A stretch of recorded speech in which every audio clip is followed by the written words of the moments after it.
66 million years ago. The day everything ended. The day the Earth stopped. There are moments in Earth's history so vast, so violent, so impossibly transformative, that everything before them becomes a prologue, and everything after them becomes an echo. Today, on a quiet coastline of the Yucatán Peninsula, the sea washes calmly over a crescent of pale sand.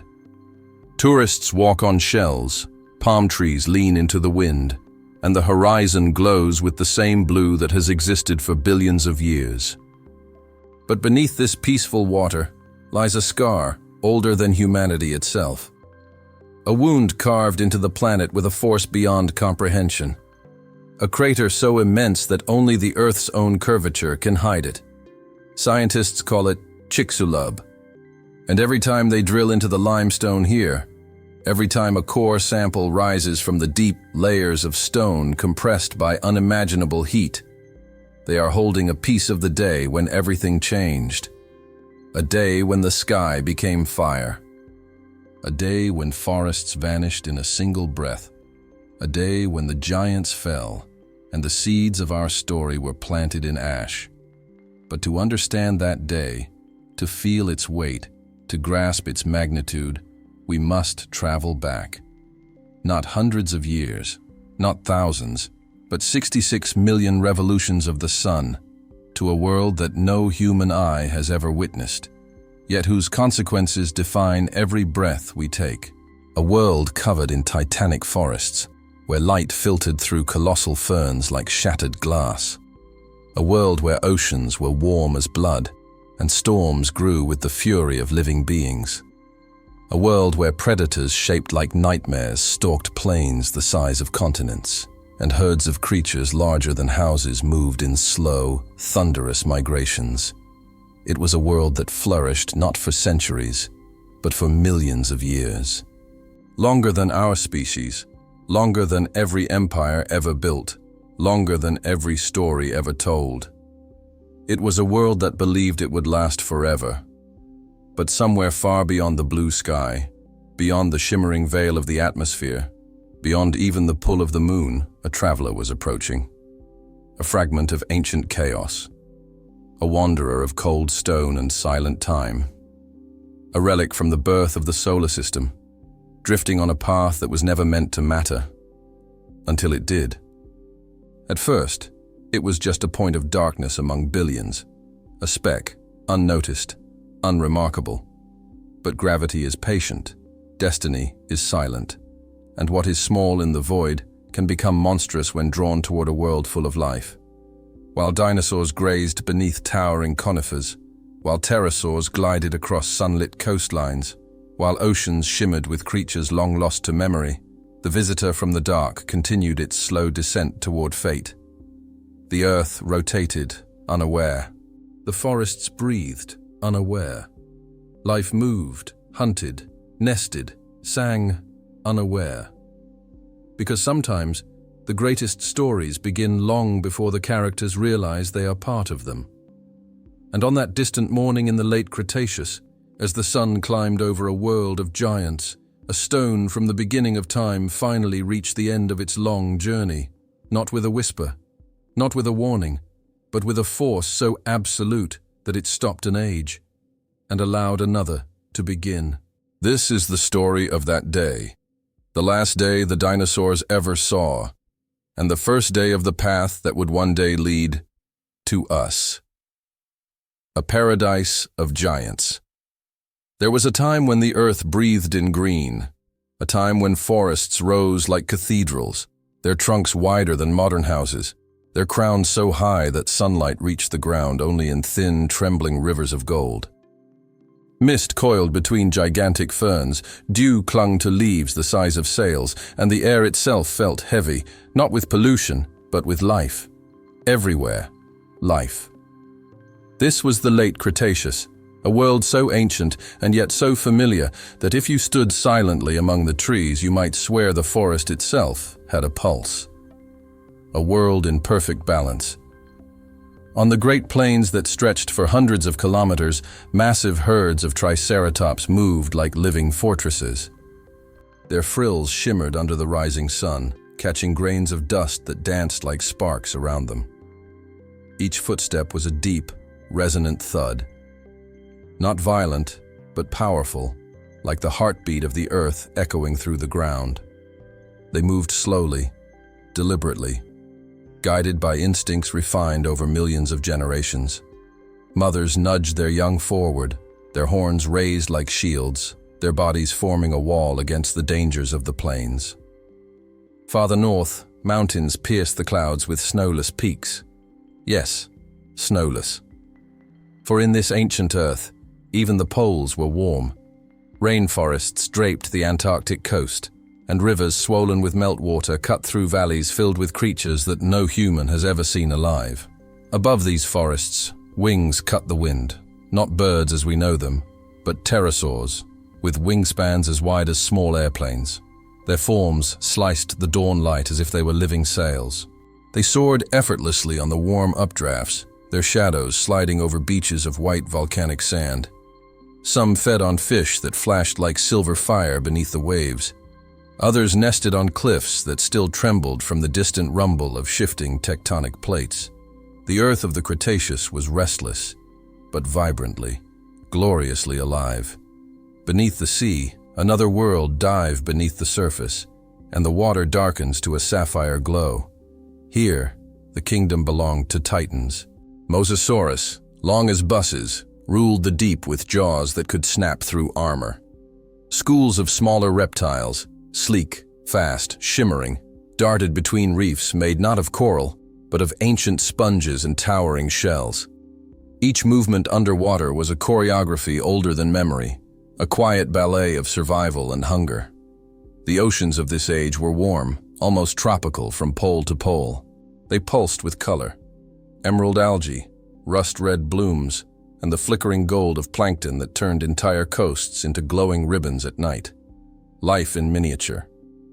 But in the shadows, under roots twisted like massive hands, something else stirred.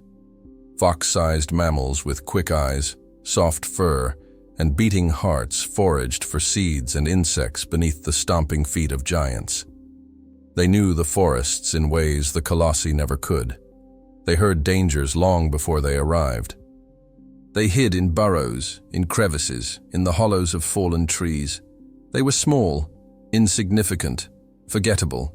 Yet inside those tiny bodies was a spark that would one day ignite civilizations. But for now, they survived in silence, their world towering above them like a living myth. The forest of living shadows, inside the thickest jungles, sunlight fractured into shards of green. From the branches, microraptors, dark-feathered, four-winged, almost dragon-like, glided between trunks like flickers of shadow. Insects hummed, leaves dripped, seeds fell. Every moment, something lived, something fed, something died. Every breath in this world was part of a chain so precise that removing even the smallest link would unravel everything. The king of the land. And then there was the tyrant, the Tyrannosaurus Rex, 2 tons of muscle, teeth the size of knives, a jaw that could crush bone as effortlessly as a man snaps a twig. He moved not with clumsy force, but with a predator's grace, silent, calculating, ancient instincts guiding each step. When he emerged from the ferns, birds burst into flight, and even the wind seemed to hesitate. He was not evil. He was not cruel. He simply was. The final masterpiece of a world that had spent millions of years perfecting itself. Harmony, with an expiration date. This world, rain-soaked, sun-drenched, roaring with life, believed itself eternal. The plains pulsed with migration. The forests whispered with wings. The oceans glowed with life so abundant it seemed inexhaustible. And yet, even here, in this perfect balance, something felt fragile, delicate, as if the entire age was standing on the edge of an unseen cliff. For life does not sense doom when it approaches from above. It continues, it feeds, it grows. It dreams in instinct, unaware that far beyond the blue, in the depth of a silent void, a stone older than the earth was falling toward them, falling faster, growing brighter, a visitor without malice, a weapon without hatred, a destiny without choice. And this paradise, so full of movement and breath, had only one last dawn before everything changed. The invisible killer. The journey of Chicxulub. Before the sky burned, before the oceans rose in boiling steam, before the last roar echoed across the Cretaceous plains, there was silence. Not the silence of a quiet forest or a still night, but the silence of space. A realm so vast that even light grows tired crossing it. And in that abyss, among drifting shards of stone and frozen dust, a traveler moved. A wanderer born from chaos. It began millions of years earlier, as two ancient bodies, asteroids older than Earth itself, collided in a slow-motion catastrophe. Rock shattered, fragments spun outward, debris scattered across the dark like sparks from a cosmic forge. One of those fragments, no larger than a city, began a slow, drifting journey. Not guided, not controlled, just pulled, subtly, gently, by the invisible fingers of gravity. It wandered through epochs of silence, passing worlds that formed and died, comets that evaporated in starlight, moons that circled in cold isolation. It did not think, it did not choose, it simply moved. Millions of years passed, continents shifted on Earth, oceans rose and fell, species evolved and vanished.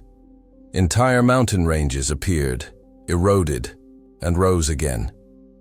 And still the stone drifted, untouched, unseen, forgotten by the universe that birthed it. The solar system begins to take notice. As it approached the inner system, the sun, a golden sphere in a vast sea of black, cast its first faint touch upon the wanderer. The rock glimmered, a spark of reflected light, a grain of existence among infinite nothing. It crossed the orbit of Jupiter, its path subtly bent by the gas giant's immense gravity. Like a sling pulled back in silence, the asteroid gained speed, a slow acceleration that would grow into catastrophe. By the time it passed Mars, it was a bullet without a target, a weapon without intention. But the solar system had already chosen its path. Ahead of it, Earth rotated peacefully, its cloud bands swirling in white arcs, its continents glowing with emerald, rust, and gold, a paradise of oceans, forests, mountains, and life. The asteroid saw none of this, but the Earth, with its mass, its pull, its invisible strength, felt the stone fall toward it. Destiny in motion. The rock entered Earth's sphere of influence. Gravity tightened its grip. Its speed multiplied. Its temperature rose. The thin dust on its surface vibrated as space itself trembled around it. It crossed the moon's orbit, a distance that takes astronauts days to travel. In mere hours, Earth's blue glow grew larger, more detailed, more fragile. From space, the late Cretaceous looked eternal. Clouds drifting like brushstrokes, turquoise coastlines shimmering, forests breathing beneath morning light. No creature below could imagine that the sky itself was changing. The cosmic approach. From the heavens, the asteroid's descent was beautiful. Gravity sculpted its trajectory, pulling it into a perfect arc toward the Yucatán Peninsula, a place where shallow seas glowed emerald over limestone shaped by ancient waves. The stone had traveled millions of years. Now less than a day remained. It entered the upper atmosphere at more than 70,000 kilometers per hour. Faster than sound, faster than fear, faster than anything that had ever moved through the ancient sky. Air molecules struck its surface, compressing, heating, igniting. The rock glowed white, then yellow, then blazed like a miniature sun. To the creatures below, a streak appeared, thin, bright, growing. Some lifted their heads, others froze. Birds paused in mid-call, their instincts flickering with alarm. But instinct alone cannot comprehend destiny, the killer, without hatred. As the asteroid tore through the sky, its surface peeled away, vaporizing into incandescent gas. Waves of plasma rippled behind it. The air screamed in its wake. It was enormous, 10 kilometers across, yet from the ground it appeared even larger, because it carried not just mass, but inevitability. It was the end of an age, a reset written in stone, a cosmic punctuation in the story of life. And yet, it had no malice, no intention, no awareness. It burned, it fell, it descended through the final kilometers with all the silent certainty of a falling star. The last moments were blinding. And then, the world of giants took its last breath, because the killer from the void had finally arrived. Dawn of the end. The last day. Before the fire came, before the oceans boiled, before the forests vanished in a single breath. There was morning. A simple morning, like thousands that came before it. The sun rose slowly over a world that believed it would live forever. Light spilled across the plains, igniting the dew on ferns and conifers until each droplet gleamed like tiny stars. The air warmed. Winds drifted through the forests. Insects stirred. Birds lifted their wings into the first currents of the day. It was peaceful. Too peaceful. Small tremors in a perfect world. On the great northern plains, a herd of triceratops grazed as always. Mothers kept their young close, the older males positioned like guardians at the edges of the group. But today, something was different. The herd shifted more frequently, their frills twitching, as if reacting to a vibration too subtle for human ears, but unmistakable for ancient giants attuned to every tremor of the world. Farther away, a pair of hadrosaurs knee-deep in a river lifted their heads all at once, not at a predator, not at the wind, but at nothing. A silence that did not belong to forests of this age settled over the valley. Even the water seemed to hesitate, a sky that forgets how to breathe. Over tropical forests farther south, sunlight filtered through enormous leaves, painting patterns of liquid gold on the ground. But then, a flicker, barely perceptible, a tremor in the color of daylight itself. The microraptors, usually confident in their aerial dances, paused along the branches. Their heads tilted toward the horizon, feathers rustling nervously. Something was coming, something the forest did not know how to name. On the coast, the birds fall silent. Along the ancient seashores of what is now the Gulf of Mexico, flocks of primitive birds gathered on sandbanks to warm themselves in the sun. But instead of singing their morning calls that once echoed across oceans, they stood motionless. One by one, their heads turned to the same direction. A faint glow had appeared on the horizon, too bright for dawn, too early for thunder, too silent to be lightning. A second sun was rising where no sun should be. Predators sense what eyes cannot see. Deep in the forest, a young Tyrannosaurus rex stalked between trees, searching for scent trails left during the night. Its breaths were steady, its steps measured, its instincts sharp. But halfway through a stride, it froze. Not from fear. T-Rex did not fear, but from confusion. It lifted its massive skull, eyes narrowing at the sky, pupils contracting into slivers. The light was wrong.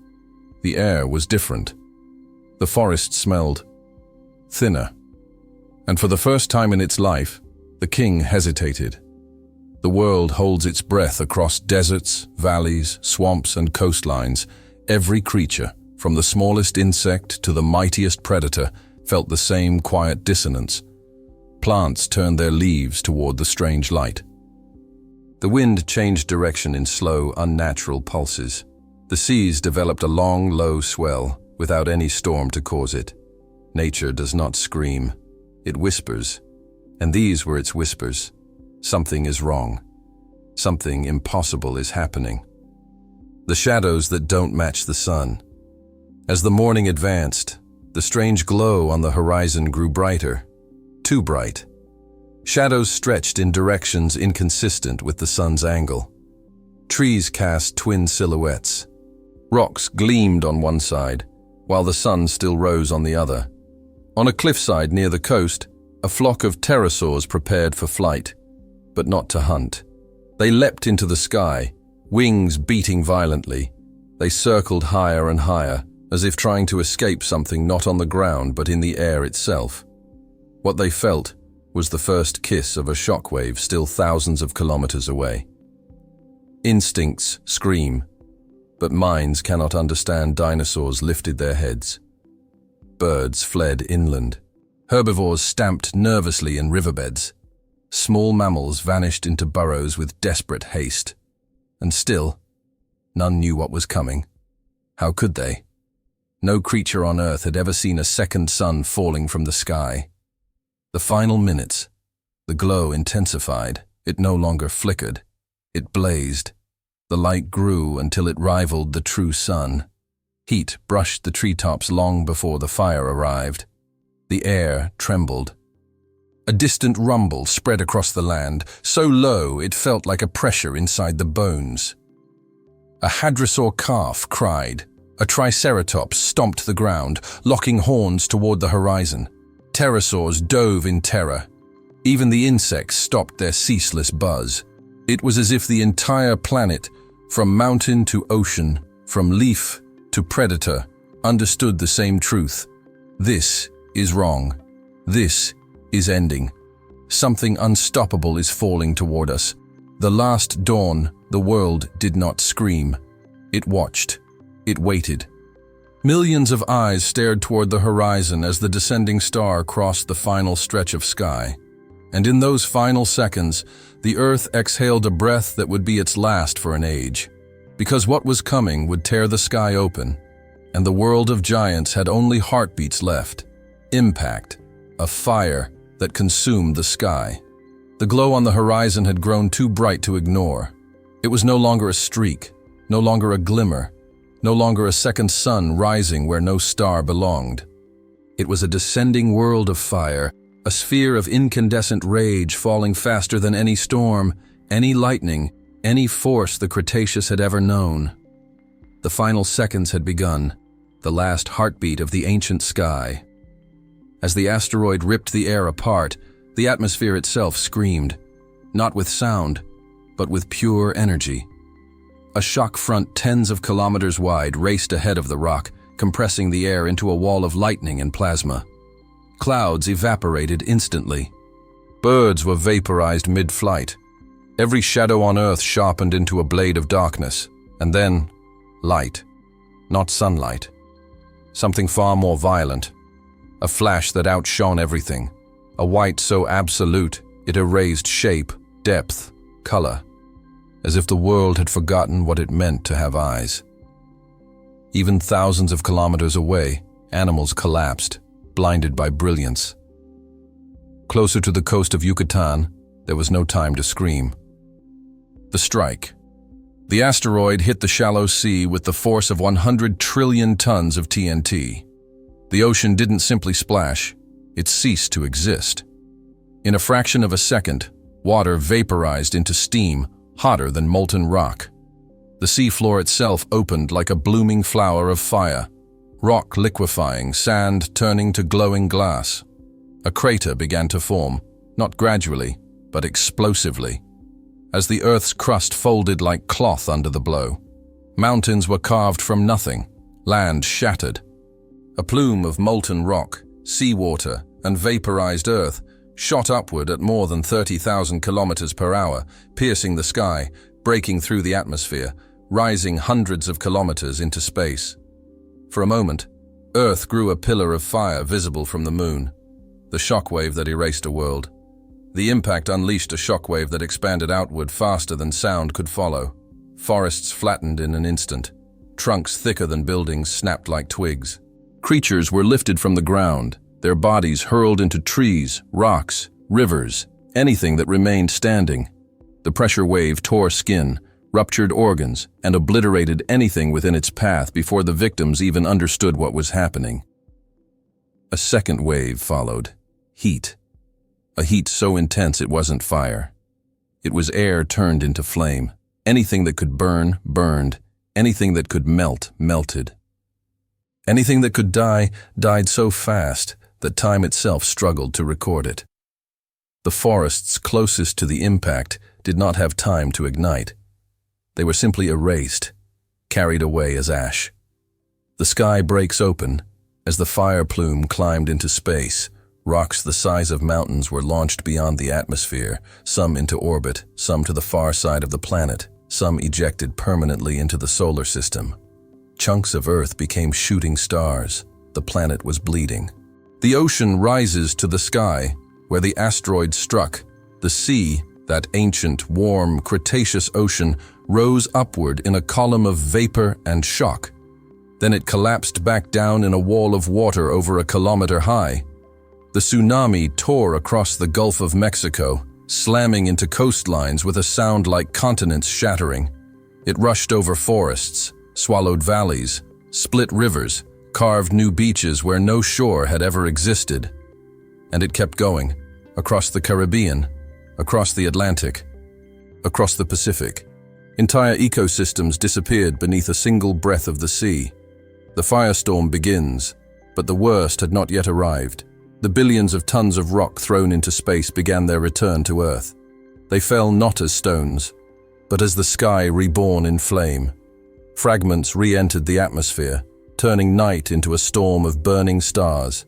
Thousands became millions, millions became billions, a global rain of fire. Each fragment, small or large, carried the heat of re-entry, enough to ignite forests half a planet away from the crater. The atmosphere glowed red. Clouds vanished. The world burned from the outside in. Animals fled blindly. Birds fell like embers. Rivers evaporated into steam. A baby triceratops, lost from its herd, collapsed beneath a tree that caught fire from the heat of the air alone. The earth had become a furnace. The moment the dinosaurs died, not in an instant, not all at once. But this was the moment their world ended, the moment the chain broke, the moment the age of giants was torn open and left bleeding under a sky of fire. The giant predators staggered, blinded by impossible light. The great herbivores fled in terror, their shadows stretching like dying ghosts. But there was no direction that led to safety, no valley deep enough, no forest thick enough, because the killer was not a creature. It was the sky itself. And then, silence. For hours, the world burned. Firestorms raced across continents. Oceans boiled near volcanic shores. Ash rose in black spirals. Thunder roared without rain. And then, as the plume of impact debris spread into a global shroud, the light began to fade. The roaring winds slowed. The waves retreated. The fires dimmed. Not because they were extinguished, but because the sun disappeared behind a curtain of ash that wrapped the planet in darkness. A darkness that would last not days, not months, but years.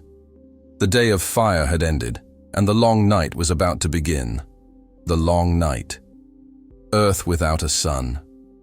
After the fire came the darkness, a darkness so complete, so absolute, that the world forgot what light meant. The sky, once blue and vast, became a suffocating shroud of ash, dust, soot, and vaporized stone. A veil drawn over the eyes of the earth. No sunrise, no sunset, only gray. A twilight that never warmed, never brightened, never changed. It was the beginning of the longest night the planet had ever known. The death of days passed, but the sun did not return. Its light tried, pushing against the layer of dust, but failed. Only a dull glow filtered through, like the fading embers of a dying fire. Plants, deprived of sunlight, began their slow collapse. Leaves drooped. Stems shrank. Forests, once emerald oceans, turned to silhouettes of blackened bones. No photosynthesis, no energy, no life. The foundation of the world's food chain was falling apart. Cold descends. Without sunlight, the temperature plunged. At first, animals tried to adapt. Predators roamed in confusion. Herbivores wandered endlessly, searching for food that no longer existed. But the cold grew sharper, harsher, unrelenting. A wind began to blow. thin, slicing, metallic. A wind that smelled of ash and grief. Lakes froze at their edges. Rivers slowed. Rain turned into sleet, then into ice that clung to the charred remains of ferns and ancient conifers. The earth was becoming a tomb of frost. The giants fade. The dinosaurs, those magnificent rulers of a warm, thriving planet, were not built for this. The great Triceratops, once so powerful it could challenge the T-Rex, now moved slowly, its steps heavy, its breath shallow. Its frill, once vibrant with blood, had dulled to a lifeless gray. One by one, they collapsed in the frozen mud. Not from violence, not from wounds, but from hunger, from cold, from the slow extinguishing of the world that sustained them. The Tyrannosaurus Rex, once a symbol of unstoppable power, wandered through a forest of burnt corpses and empty silence. Its massive body shivered, not from fear, but from cold it could not escape. It found nothing to hunt, nothing to scavenge, nothing left alive. And even the king bowed his head to the snow that now covered the earth. The oceans wither in the seas. The catastrophe unfolded like a slow poison. Plankton, the invisible gardeners of the oceans, died first. Without them, the water grew empty. The food chains collapsed. Creatures of the deep, from tiny fish to colossal mosasaurs, struggled against starvation in a world that no longer fed them. The oceans turned cold, quiet, dead. Currents faltered, storms weakened. A planetary heartbeat slowed. The world was not just dark, it was suffocating. The survivors cling to shadows, but beneath the fallen leaves, beneath the ash, beneath the surface of the frozen ground, life hid.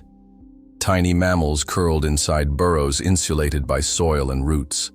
Feathers of early birds trapped warmth in nests tucked beneath overhangs. Insects burrowed deep. Crocodilians sank into mud and waited, their slow heartbeats a quiet defiance. These small creatures, unspectacular, fragile, overlooked, had one advantage that the giants lacked. They could endure scarcity. They could eat anything. They could wait. The night was long, but they were patient. The silence after the world stops, as weeks turned into months and months into years, the ash slowly settled. Layer upon layer fell upon continents, oceans, mountains, rivers, and the bodies of those who once ruled Earth. In some places, the ash lay so deep it buried entire forests whole, preserving them in a frozen snapshot for millions of years. Wind howled through skeletons of trees that once reached to the sky. No calls of hadrosaurs, no wing-beats of pterosaurs, no thundering herds, only absence. A silence so vast it seemed to swallow time itself. The world holds on to one last spark, and yet, even in that cold, smothering darkness, even in a world that looked dead, the earth was not finished. Beneath the ash, seeds lay dormant. Roots clung to life. Microbes continued their invisible work. Tiny hearts beat in hidden nests. The planet was wounded, but still alive, waiting. Waiting for the day when the sky would clear and warmth would return. Waiting for light, for renewal, for the spark that would ignite the next chapter of life. The long night had begun, but it would not last forever. Because even at the end of the world, life refuses to surrender. Under the ashes. Those who refused to die. While the giants fell in the open, hidden worlds stirred beneath the ruins. Because extinction is never absolute.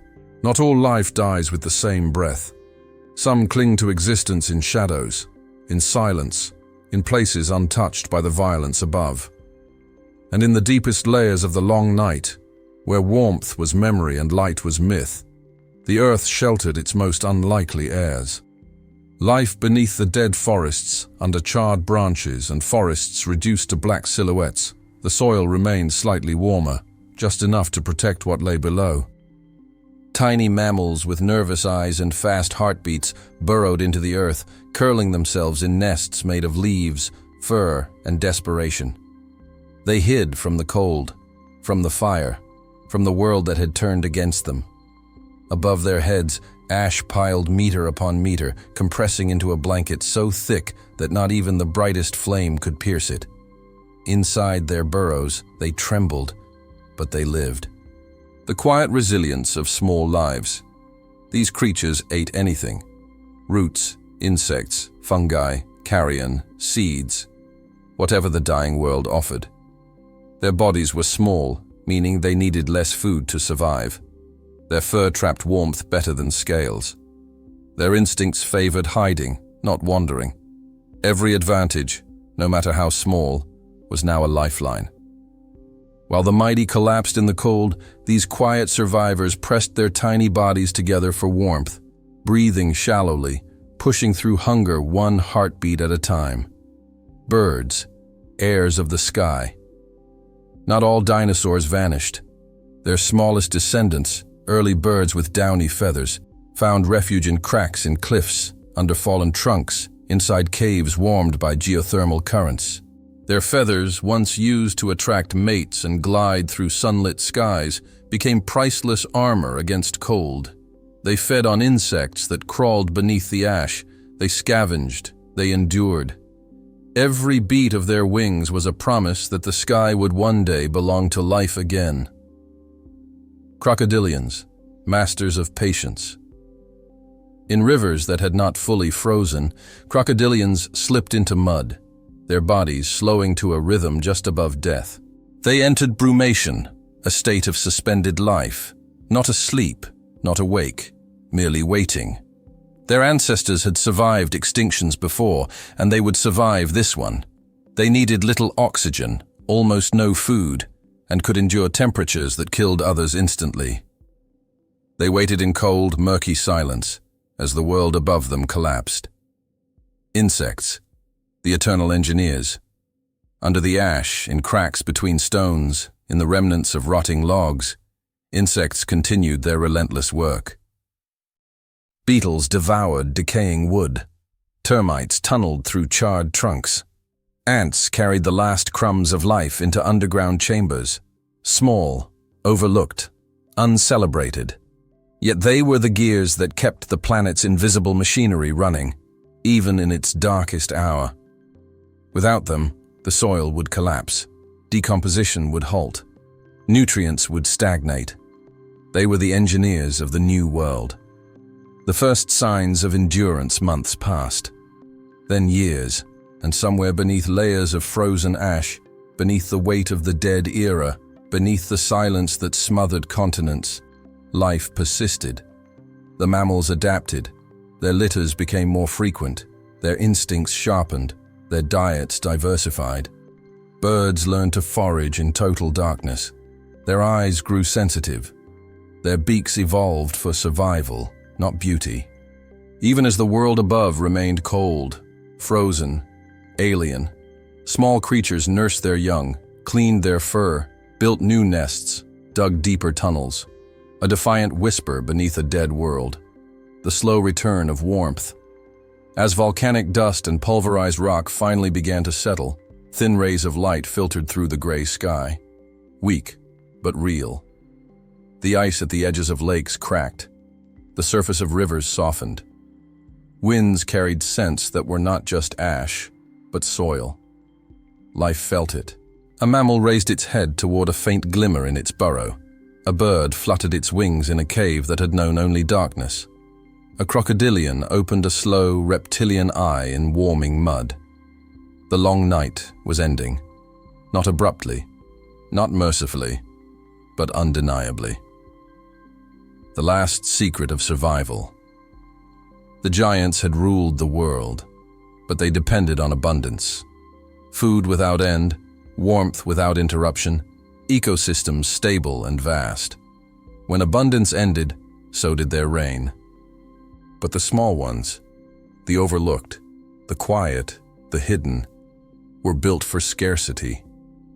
They could lose everything and still find a way. They did not dominate. they endured. In their tiny bodies was the blueprint for every warm-blooded creature that would one day walk the earth.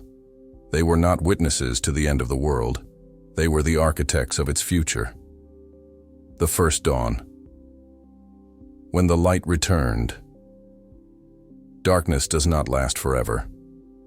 Not even the kind that blankets an entire planet, that smothers oceans, that buries continents beneath ash and memory. Because even after the end of the world, the earth remembers how to breathe. And one day, after years of twilight, the sky began to change. The slow return of light. At first it was nothing more than a faint paleness against the horizon, a whisper of brightness masked by layers of drifting soot. But the mammals sensed it. The birds felt it in their bones. Even crocodilians, half encased in mud, stirred with ancient instinct. The cold retreated by fractions, barely measurable, but enough for ice to crack in tiny fissures across lakes and rivers. Then, one morning that had no name, the ash thinned just enough for a sliver of sunlight to cut through the sky. Not warm, not golden, not the radiant blaze of the old world, but a beginning. A thin, ghost-like beam that fell across a blackened field and touched the earth like a forgotten memory of warmth. Water remembers its path. The first rains came softly. No longer acidic, no longer infused with toxins and ash. Just water. Cold. Pure. Falling gently over a land that had not known gentleness since the day the world caught fire. Drops struck the ash and released faint puffs of grey. Rivulets carved thin streams through powdery landscapes, revealing glimpses of soil beneath. Streams awakened, rivers loosened.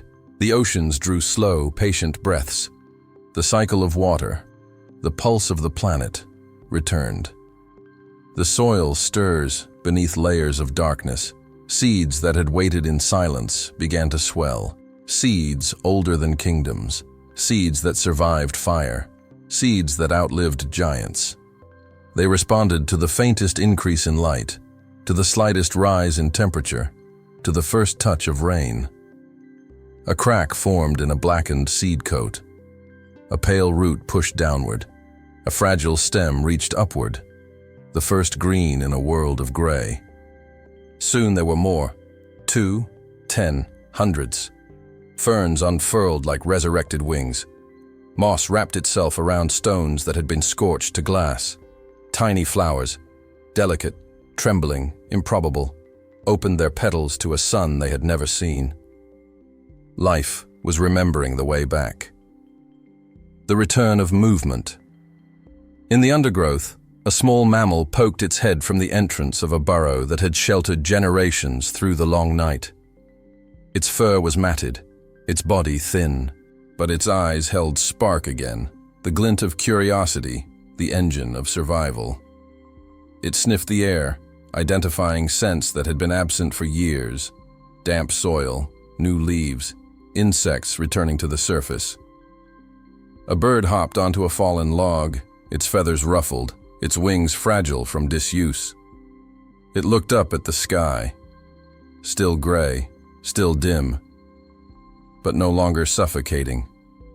It sang, a weak note, a trembling note, but a song. The first bird song of the new world. Oceans find their color again, far offshore. As sunlight pierced deeper each day, plankton awoke. Their numbers multiplied with quiet ferocity, and with them, the seas began to glow again with emerald and turquoise swirls. Small fish returned to the shallows. Coral seedlings anchored themselves to rocks. Predators, long starved, reclaimed their ancient rhythms. The oceans, once emptied by darkness, were rebuilding their empires. Forests rise from the ashes. As decades passed, light strengthened, clouds thinned, seasons regained their pulse. Forests spread like slow green fire across continents that had lain barren. Valleys filled with ferns taller than any human standing today. New species emerged, descendants of those who survived the long night, creatures smaller, faster, more intelligent, more adaptable than the giants that once ruled. Life was not returning as it had been. It was inventing itself anew. The world awakens from the air. The earth no longer resembled a dying planet. Patches of green expanded. Oceans shimmered. River systems reshaped the land. Clouds drifted in soft white arcs instead of choking black spirals. The planet was healing, on its own terms, in its own time.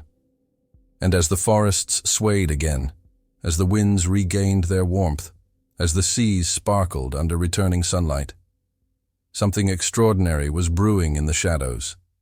Small mammals that had hidden through extinction began to explore the expanding world. Their brains, tiny but more complex than those of the giants before them, grew with each generation. They climbed, they dug, they hunted, they learned. The new Earth no longer favored size. It favored intelligence, endurance, adaptability. It favored the small. And from these small, surviving sparks would rise the most improbable descendants of all, creatures capable of dreaming, building, remembering. Creatures that would one day ask where they came from. The first dawn had returned, and with it, the age of mammals had begun. After the giants. The world that led to us. The Earth that emerged from the long night was not the same planet that had existed before. It was quieter, lighter, younger, as if the world had shed an old skin, the skin of giants, and was preparing itself for a different kind of life. The age that followed was not ruled by size or strength, but by adaptability, curiosity, and resilience. It was a world of beginnings, a planet reshaped. The impact of Chicxulub did not simply kill the dinosaurs, it reshaped the Earth itself. The atmosphere gained new gases released by vaporized stone. Ocean chemistry changed as mineral-rich ash settled into the seas. Climate patterns shifted as the Earth cooled and then slowly warmed again. Storms carved new canyons. Rivers abandoned their prehistoric paths to carve others. Volcanoes erupted in chains as the crust adjusted to the planetary wound. On every continent, the map of life was redrawn. The rise of small empires.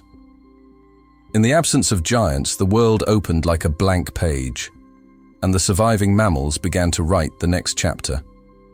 They spread cautiously at first, emerging from burrows only during the warmer hours of the day, still wary of shadows that once hid predators far greater than themselves. But with each passing generation, their confidence grew. They scurried across open plains. They climbed trees in search of fruit and insects. They explored caves and riverbanks. They developed new diets, new behaviors, new instincts. The world that once belonged to titans now belonged to creatures that could fit in the palm of a human hand. Evolution accelerates. In evolutionary time, catastrophe is opportunity. With ecosystems emptied and niches abandoned, mammals diversified at a pace that would have been impossible in the shadow of dinosaurs. Some species grew larger. Some took to the trees. Some returned to the water. Some developed social behaviors, cooperation, complex communication. Their brains, already proportionally larger than those of most reptiles, began to grow even more. In this new world, intelligence mattered, learning mattered, memory mattered.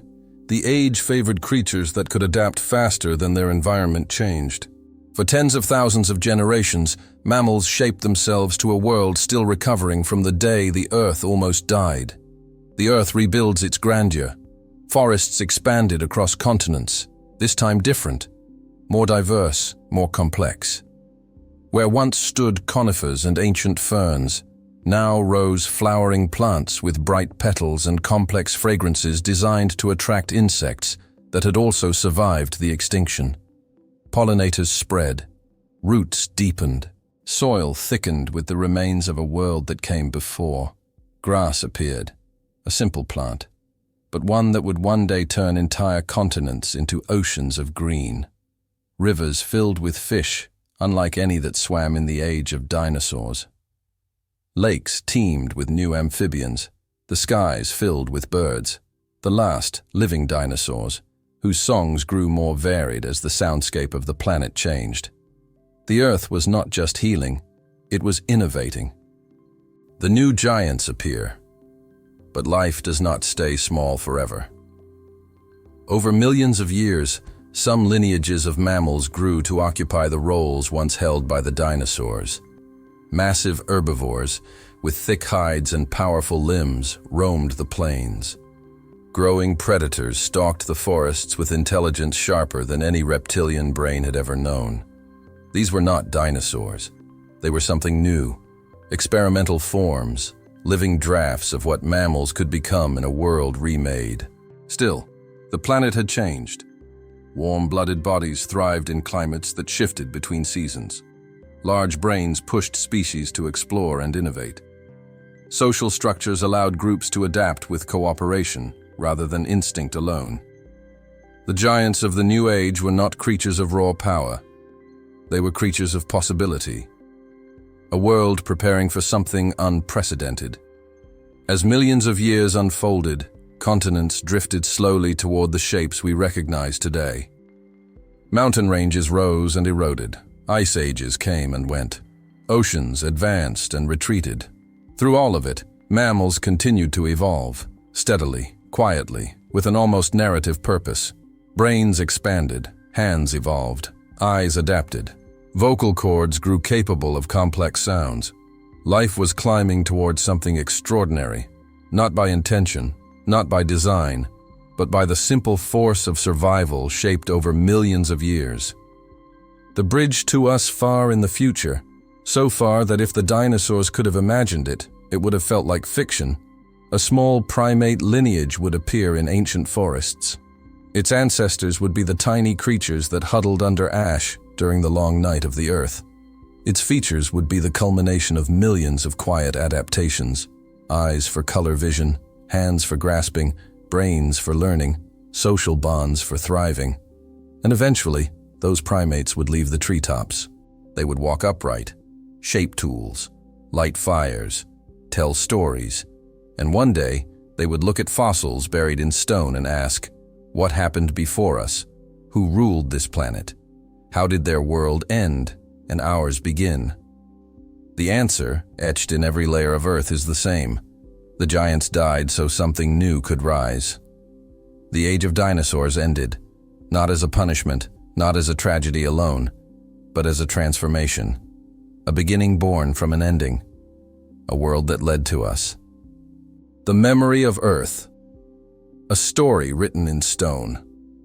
There are moments in the history of a planet that divide time in two. Moments so intense that everything that existed before is swallowed by silence, and everything that comes after is shaped by its memory. The day the dinosaurs fell was one of these moments, not only because an age ended, but because the world changed its course forever.